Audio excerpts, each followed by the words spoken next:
nice little rip off the bottom down here. We've just been holding that calculated level this whole time, even overnight.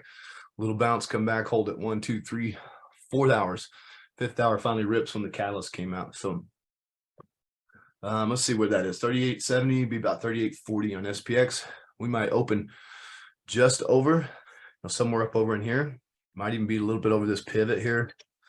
And it'd be the exact same setup we had yesterday, but to the upside. So we'll be looking to get long over this. Right now we're looking for, we set that trend low, which is a higher low yesterday. Be looking for a little bit higher high. And, so far it hasn't been much of a higher high. So maybe up around, 85 to 90, maybe even 3,900 real quick. This area here, right around the OIM calcs, be my first area into that black magic. If we can't hit that, and we might start, the downtrend from there. We might just get up into this 55 area. If we can get through that, then I'd be looking for, 3890, 3,900 area. Order filled.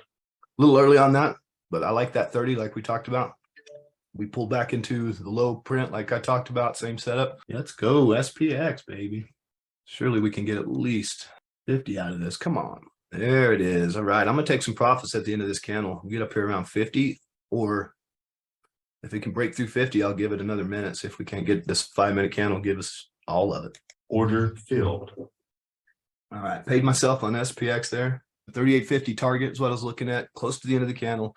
Had to take some profits. Next one up here would be into that black magic on the 60. So 60 area would be next profit target area. Ripping faces off, man. Let's go, baby.